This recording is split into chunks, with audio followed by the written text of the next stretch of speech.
بسم اللہ الرحمن الرحیم نحمده ونصلی ونسلم علی رسولہ الکریم اما بعد میرے عزیزو بھائیو الحمدللہ عید الاضحیٰ کے ایام قربانی کے بعافیت گزرے، اللہ کا شکر ہے۔ اللہ عز و جل نے سبھی کو توفیق دی اور یہ بہت عظیم الشان عبادت ہے جس پر الحمدللہ باتیں بھی ہوتی رہی۔ آج میں آپ حضرات کو حضرت والا رحمۃ اللہ علیہ کی کتاب ہے، بہت شاندار، انشاءاللہ اس سے کبھی کبھی سنایا کروں گا۔ ارادہ ہے یہی کہ کبھی کبھی ایسے بزرگوں کی چیزیں سنانی چاہیے۔ حضرت کی کتاب ہے تربیت عاشقان خدا، اس میں سے ایک ایسا مضمون سناتا ہوں کہ جو خود میری بہت بڑی ضرورت ہے اور انشاءاللہ سننے کے بعد محسوس ہوگا کہ ہم سب کی بڑی ضرورت ہے۔ تو بس تمہید کو چھوڑ کر مختصراً عرض کرتا ہوں۔ فرمایا، حال ایک نوجوان جو ایک گناہ میں مبتلا تھے اور بار بار توبہ ٹوٹ جانے سے مایوسی کے قریب پہنچ گئے تھے، ان کو یہ علاج تجویز فرمایا۔ سنا بھائیو، ہم سب کی توبائیں ٹوٹتی ہے، کسی کی گناہوں سے توبہ بار بار ٹوٹتی ہے، اور جو اللہ کا خاص مقام تلاش کرنا چاہتا ہے، اونچے درجے پر مقام حضوری، اللہ کے قرب کا خاص مقام، اور وہ نہیں مل پا رہا ہے، اعمال میں کمی ہو جاتی ہے، کبھی وظائف میں کمی ہو جاتی ہے، کبھی وہ آہوزاری اور رونا سجدوں میں اللہ کے سامنے اٹھ کے پورا نہیں ہوتا، تو وہ عجیب بے قراری سی رہتی ہے کہ یا اللہ یہ کیوں ہو رہا ہے، کب تک ہوتا رہے گا۔ اور کبھی کبھی اگر یہ شیخ کامل اور اللہ والے نہ ہو، ان کا سایہ نہ ہو، تو بظاہر کبھی کبھی مایوسی تک کی کیفیت آتی ہے کہ یا اللہ کب میرا سینہ آپ کی معرفت کے انوارات سے بھرے گا، میں کب تک لگا رہوں گا۔ ابھی تک جوں کا تو محسوس کرتا ہوں کہ میں پیاسا ہوں اور پیاس لگی ہوئی ہے سیرابی کے لیے، کب کتنے دن۔ یہ خیالات ہمہ شمہ ہم سب کو یعنی آتے ہیں۔ تو میں نے عرض کیا، کسی کی توبہ ٹوٹتی ہے کہ وہ گناہوں میں لگا ہوا ہے اور چھوٹتے نہیں گناہ، پھر سے گناہ، پھر سے گناہ۔ اور میرے عزیزوں، میرے پیاروں، میرے بھائیوں، کسی کی یہی کیفیت ہے مگر گناہوں میں نہیں، ان کے نزدیک وہ بھی گناہوں جیسے ہوتے ہیں۔ غفلتوں والی زندگی، مال کما رہا ہے، اب جی نہیں لگتا مال کمانے میں، اور زندگی چلی جا رہی ہے اور اسے گھبراہٹ ہو رہی ہے، ہائے میرے اللہ کب میں اس گھاٹی سے نکلوں گا اور میں ذرا آگے کو بڑھوں۔ آپ کے قرب میں ہر لمحے جو مزے اولیاء صدیقین لیتے ہیں، کب وہ وقت آئے گا کہ میں وہ مزے لیتا رہوں۔ تو سب کے لیے مفید ہے، سب کے لیے مفید ہے۔ سنو میرے بھائیو، جواب حضرت والا کا جواب سنو۔ آپ ہرگز مایوس نہ ہو، گناہ اللہ کی رحمت سے زیادہ نہیں، معافی مانگ لو، آئندہ تقوی کا عزم کر لو، سب معاف ہے۔ ہائے ہائے، 1,00,000 بار توبہ ٹوٹے تو 1,00,000 بار توبہ کرو اور حفاظت اللہ سے مانگو۔ توبہ سے سب گناہ اللہ تعالیٰ معاف کر دیتے ہیں، بس توبہ کرتے وقت توبہ توڑنے کا ارادہ نہ ہو تو وہ توبہ مقبول ہے۔ سنو میرے بھائیو، بڑا پیارا لفظ ہے، بڑا پیارا جملہ ہے، بس توبہ کرتے وقت توبہ توڑنے کا ارادہ نہ ہو تو وہ توبہ مقبول ہے۔ میں تھوڑی سی شرح کر لوں۔ اللہ عز و جل بندے کو معاف کرتے ہیں کتنی مرتبہ؟ 70 کا لفظ حدیث میں ہے کہ 70 مرتبہ بھی صبح سے شام تک ایک ہی گناہ کو کرو، اور محدثین نے لکھا کہ 70 کا مرتبہ کثرت کے لیے ہے، 70 کا جو عدد ہے کثرت کے لیے، جتنے بھی مرتبہ کرو، اگر توبہ کرو گے، اللہ کے در کو کھٹکھٹاؤ گے تو اللہ ضرور معاف کریں گے۔ مگر میرے پیارو، وہ توبہ ہوتی کب ہے؟ توبہ، حضرت نے جملہ بڑا پیارا ارشاد فرمایا، جب توبہ کر رہے ہو تو توبہ توڑنے کا ارادہ نہ ہو، یعنی یہ نہ ہو تو استغفر اللہ، یا اللہ میری توبہ، میں نے گناہ کیا، اور پھر اندر دل میں ہے کل کو پھر سے جا کے اسی گناہ میں شراب کل سے کو پھر سے پیوں گا، نشے میں پھر سے لگوں گا، اس امرد لڑکے سے پھر سے جا کے ملوں گا، اس لڑکی سے پھر سے فون پہ باتیں کروں گا، اس کو میسج بھیجوں گا، رات کی تنہائیوں میں پھر سے مزے لے لوں گا۔ مولوی صاحب نے کہا تھا 1,00,000 بار بھی ہو تو معاف ہے، توبہ کر لینا۔ میں نے کر لی توبہ۔ عزیزان من، یہ تو اللہ کے ساتھ مذاق ہے، دین کے ساتھ مذاق ہے، کھلواڑ اور تماشا ہے، توبہ نہیں ہے۔ توبہ کا ایک اہم ترین جز یہ ہے کہ پختہ ارادہ کرے، بالکل نہیں دوبارہ قریب جاؤں گا، چاہے پھر تھوڑی ہی دیر کے بعد ابتلا ہو جائے، اور ابتلا ہوتے ہی پھر سے اللہ سے معافی مانگے۔ اللہ عز و جل معاف کرنے کے لیے تیار ہے۔ زمین و آسمان کے درمیان کی فضا گناہوں سے بھری ہوئی، کتنے گناہوں سے بھرے گی، لاکھوں کروڑوں اربوں خربوں گناہ آپ کرو، لیکن اللہ فرماتے ہیں ایسا بندہ بھی میری طرف آئے میں توبہ قبول کروں گا۔ تو میرے بھائیوں، میرے عزیزوں، یہ اس شخص کو حضرت جواب دے رہے ہیں جس کی توبہ بار بار ٹوٹتی تھی اور مایوسی کے قریب پہنچ چکا تھا۔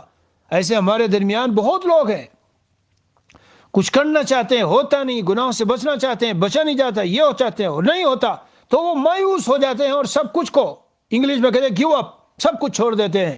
ایسا نہیں، پھر سے سن لیجئے جواب، ہرگز مایوس نہ ہو، گناہ اللہ کی رحمت سے زیادہ نہیں، معافی مانگ لو، آئندہ تقوی کا عزم کر لو، سب معاف ہے۔ 1,00,000 بار توبہ ٹوٹے تو 1,00,000 بار توبہ کرو اور حفاظت مانگو، توبہ سے سب گناہ اللہ تعالی معاف کر دیتے ہیں، بس توبہ کرتے وقت توبہ توڑنے کا ارادہ نہ ہو، تب وہ توبہ مقبول ہے۔ اور توبہ کرنے والے کو اللہ تبارک و تعالی اپنا محبوب بنا لیتے ہیں۔ گناہ چھوڑنے میں بس ہمت کی ضرورت ہے۔ علاج یہ ہے کہ جب گناہ کا تقاضا ہو تو ہمت سے اس کا مقابلہ کرنا اور ٹھان لینا کہ گناہ کی لذت کو نہیں اٹھانا ہے، خواہ جان نکل جائے۔ حضرت والا فرماتے ہیں اس کو جان کی بازی لگا دوں گا، فیصلہ کر لے، جان کی بازی لگا دوں گا مگر گناہ نہیں کروں گا۔ جان دی کہ دی ہوئی اسی کی تھی، حق تو یہ ہے کہ حق ادا نہ ہوا۔ روایت میں ہے کسی کو کسی سے عشق ہوا، اب چھوڑنے میں اتنا زور پڑ رہا ہے، چھپائے بیٹھا ہے، نہ اس سے کہتا، نہ تذکرہ، نہ کوئی اس پر عمل کرتا، اور اندر اندر سے کڑ رہا ہے اور بہت زیادہ درد اندر محسوس کر رہا ہے، یہاں تک کہ موت ہو گئی۔ فہو شہید، وہ شہید ہے، یہ میں شرح کر رہا ہوں۔ تو حضرت فرماتے ہیں ہاں، جب گناہ کا تقاضا ہو تو ہمت سے اس کا مقابلہ کرنا اور ٹھان لینا کہ گناہ کی لذت کو نہیں اٹھانا ہے، خواہ جان نکل جائے۔ گناہ کی لذت نہ اٹھانے کے عزم کی، گناہ کے لذت نہ اٹھانے کے عزم کی کمزوری ہی سے گناہ سرزد ہوتا ہے۔ میرے پیارو، ذرا سی شرح سنو۔ آج ہم میں سے بہت بڑی تعداد ہے اللہ والا بننا چاہتے ہیں، ولی اللہ بننا چاہتے ہیں، آرزوؤں سے وہ نہیں ملتے۔ طائب صاحب کا شعر ہے، آرزوؤں سے وہ نہیں ملتے، شرط ہے خون آرزو پینا۔ بھائی یہ تو کرو۔ اسی کو حضرت نے ایک مقام پہ فرمایا کہ اگر اللہ تعالی گناہوں سے بچنے کی ہمت نہ دیتے تو تقوی ہم پر فرض نہ کرتے۔ تقوی کو فرض کرنا دلیل ہے کہ بچنے کی ہمت بھی دی ہے، تو ہمت استعمال کیجئے۔ پیارو، شرح اور کر دوں، سنو۔ آپ کہیں بیٹھے ہیں اور بڑی سستی سی چھا رہی ہے، شیر کی آواز آئے کہ دہاڑتا چنگھاڑتا ہوا شیر آ رہا ہے، ابھی آپ بیمار سے بنے بیٹھے تھے، کمزور سے بنے بیٹھے تھے، کہاں کود کے نکل کے ایک دم ایسے بھاگے، جی اتنی تیزی کے ساتھ کہاں سے کرنٹ آیا بدن میں، کہاں سے قوت و ہمت آئی؟ جان بچانے کے لیے جس طرح شیر سے بچ کے بھاگے ہو میرے عزیز و بھائیوں، اپنے ایمان، آبرو، عزت اور اللہ کے عذاب سے اپنے کو بچانے کے لیے اسی طرح گناہوں سے ہم کو بچ کے بھاگنا ہے۔ اس وقت بھی ہمت کا استعمال ہے۔ اور حضرت مثالیں بہت سی دے کے سمجھاتے تھے، بہرحال اس وقت حضرت کا ایک خط سنانا مقصود ہے۔ گناہ کی لذت نہ اٹھانے کے عزم کی کمزوری ہی سے گناہ سرزد ہوتا ہے، ورنہ ہمت نہ کرے تو ایک لقمہ بھی اٹھا کر نہیں کھا سکتا۔ ظاہر ہے ہم روزی کماتے ہیں، کھاتے ہیں، جو بھی کرتے ہیں ہمت سے کرتے ہیں۔ لہذا گناہ چھوڑنے کے لیے پہلے خود ہمت کرو، اور جو ہمت اللہ عز و جل نے دی ہے اس کے استعمال کی ہمت اللہ سے مانگو۔ جو ہمت اللہ نے دی ہے اللہ سے مانگو، یا اللہ مجھے جو آپ نے ہمت دی ہے، جی جو قوت دی ہے، جو حوصلہ دیا ہے گناہ سے بچنے کا، مجھے اس میں مضبوطی عطا کر دیجئے، جی مجھے اس میں مضبوطی عطا کر دیجئے اور استعمال ہمت کی توفیق دے دیجئے۔ اور خاصان خدا سے ہمت کی دعا کراؤ، اللہ والوں سے دعا بھی کراؤ۔ حضرت فرماتے ہیں انشاءاللہ کامیابی ہوگی۔ چھوٹی سی ایک تشریح میں عرض کر دوں، اللہ عز و جل کے محبوب آقا مدنی محمد رسول اللہ صلی اللہ علیہ وسلم نے ہمیں بہت سے ایسے اذکار دیے، لیکن اذکار پر موقوف نہ رکھنا ان کو، ورنہ تو پھر یوں کہو گے کہ مجھ سے تو وہ ذکر نہیں ہو رہا ہے، اس ذکر کے کرنے کے لیے مجھے کوئی اور ذکر بتا دو، اور وہ بھی نہیں ہو رہا ہے، اس کے کرنے کے لیے کچھ اور بتا دو۔ بالآخر نچوڑ اور علاج تو پورا یہی ہے کہ ہمت کا استعمال، لیکن لا حول ولا قوت الا باللہ ولا ملجا ولا منجا من اللہ الا الیہ، اس جملے میں بندہ اپنی ایسی تواضع اور عاجزی اللہ کے در پہ پیش کرتا ہے کہ اللہ کی جو کہنا چاہیے رحمت ہے وہ جوش میں آتی ہے، اور اس بندے کی خصوصی دستگیری اور مدد ہوتی ہے اس بندے کی۔ ہے اللہ، میرے سے کوئی عبادت نہیں ہو سکتی بغیر آپ کی مدد کے، الہ العالمین میں گناہوں سے بچ نہیں سکتا، اگر آپ بچائیں مجھے بس بچ سکتا ہوں۔ اے اللہ، میں آپ کی طرف لو لگائے دیکھ رہا ہوں، میں آپ کی طرف متوجہ ہوں، آپ سے مانگ رہا ہوں مجھے گناہوں سے بچا لیجئے، طاعت کی توفیق دے دیجئے، اور ولا ملجا ولا منجا من اللہ الا الیہ، میری کوئی پناہ کی جگہ نہیں میرے مولا، میں کہیں نجات نہیں پا سکتا، صرف آپ ہی تو ہیں میرے۔ تو یہ کلمات جب ادھر بندہ کہتا ہے، اللہ عز و جل بہت خوش ہوتے ہیں اور فرماتے اسلم عبدی واستسلم، میرے بندے نے سب کچھ میرے حوالے کر دیا اور پورے طور پر میرا مطیع ہو گیا۔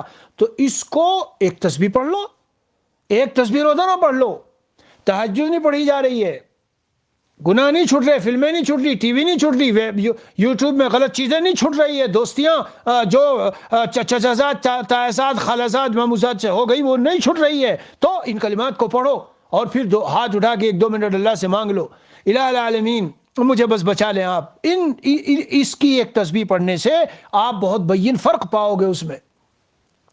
بہرحال یہ میں نے تشریحاً ایک بات عرض کر دی ہے، آگے حضرت کا خط چل رہا ہے، سنو۔ حضرت فرماتے ہیں پھر بھی اگر کبھی مغلوب ہو گئے، یعنی مغلوب ہو کر گناہ پھر بھی ہو گیا وہ، تو 8 رکعت 2 رکعت کر کے پڑھو، اور ہر 2 رکعت کے بعد خوب گڑ گڑا کر اللہ سے معافی مانگو۔ رونا نہ آئے تو رونے والوں کی شکل بنا لو، اور آئندہ گناہ نہ کرنے کا دل میں پکا عزم کرو۔ میرے بھائی اپنی رائے پہ نہ چلنا، خود رائے کہ نہیں 8 کیا بس چلو 4 پڑھ لوں گا، نہیں میں 8 نہیں میں تو 20 پڑھوں گا تاکہ اس ظالم نفس پر زور پڑے۔ میرے پیارو، یہ اللہ والے یہ روحانی ڈاکٹر ہوتے ہیں، تو جتنی اینٹی بائیوٹک اور جتنی دوا اور جتنی جو کچھ انہوں نے دیا بھائی اس کو اتنا رکھو، اتنا رکھ کے استعمال کرو۔ آپ کو شیخ من جانب اللہ، مدد خداوندی اور سنت الہی، سنت اللہ ہے، یہ اللہ کی سنت ہے۔ جب للہ فی اللہ تعلق ہوتا ہے کسی سے، تو اللہ عز و جل اس شیخ و مصلح و مرشد و مربی کی غیب سے مدد فرماتے ہیں۔ تو اس لیے حضرت نے لکھا پڑھو اس طرح، اور ہر 2 رکعت کے بعد دعا مانگو، رونا نہ آئے تو رونے والوں کی صورت بناؤ۔ اگر رونا کوئی یہ نہیں ہے کہ بھائی آنا ہی ضروری ہے، کبھی ایسی دل کی کیفیت ہوتی ہے نہیں آتا رونا۔ بہرحال اور آگے سنو، اور گناہ کے عذاب کو سوچا کرو کہ قیامت کے دن ساری مخلوق کے سامنے رسوائی ہوگی۔ حدیث پاک میں ہے کہ ناکح الید کے ہاتھوں میں حمل ہوگا، جو ہاتھوں سے غلط سلط حرکت کرنے والا ہے اس کے ہاتھوں میں قیامت کے دن حمل اور بچہ ہوگا، وہ اٹھائے ہوا ہوگا اس کو ہاتھ کے اندر سے وہ، جی ہاں۔ اس لیے میرے عزیزو، حضرت فرماتے ہیں کہ یہ بھی سوچ لو کہ قیامت کے دن یہ رسوائی ہے، اور کب قیامت، ادھر مرے اور چلے آگے کو، پھر نہ توبہ کا موقع ہے نہ کسی چیز کا۔ آگے سنو، حضرت فرماتے ہیں اور دین کے کام میں ہرگز شرمانا نہیں چاہیے، جبکہ گناہ میں ابتلا کا بھی اندیشہ ہے، لہذا ایسی شرم جائز نہیں۔ اپنے والد صاحب سے کہلا دو، خط لکھ دو، یا ان کے کسی دوست سے کہہ دو کہ میری شادی کر دے، ورنہ اگر گناہ میں ابتلا ہو گیا تو والدین بھی گنہگار ہوں گے۔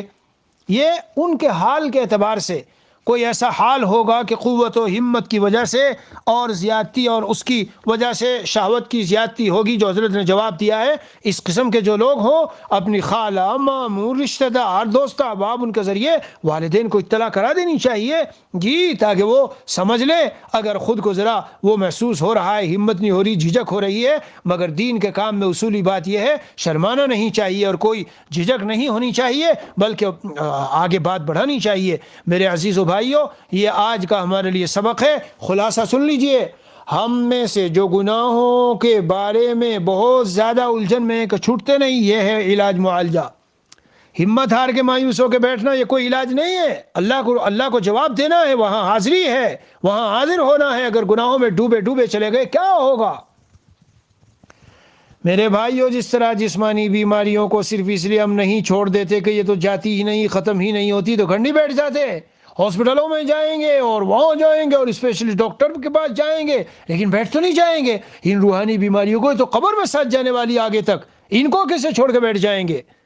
ہاں، اللہ والوں سے رابطہ کرنا چاہیے۔ اللہ والوں کی باتیں ایسی رحمت سے بھری ہوئی ہوتی ہے کہ امید دلانے والی اور اللہ سے قریب کرنے والی، اور منٹوں میں اور چند دنوں کے اندر جو ہے آدمی جو بالکل مایوسی کی تاریکیوں میں اور دلدلوں میں پھنس کر بالکل گویا تباہی کے دہانے پہ کھڑا تھا، اللہ عز و جل کی طرف سے ان خاصان خدا کے ذریعے سے اسے ایسی روشنی ملتی ہے، وہ بیچارہ خوشی خوشی کے ساتھ اللہ کی طرف چلتا جاتا ہے، اور ابھی چند ہی دن گزرے ہوتے ہیں اللہ والا بن جاتا ہے۔ اللہ عز و جل اپنی رحمت سے ہم سب کو اولیاء صدیقین میں شامل فرما لے، اور تائبین، محبوبین، مقبولین، اللہ کے خاص چہیتے پیارے لاڈلے بندے اللہ ان میں ہمیں شامل کر لے۔ اولیاء صدیقین کی جو حضرت فرماتے تھے اعلیٰ مقام ہے جو اللہ نے اپنے بندوں کو دیا، اللہ ہم سب کو عطا فرمائے۔ وصلی اللہ علی النبی الکریم وعلی آلہ واصحابہ اجمعین والحمد للہ رب العالمین۔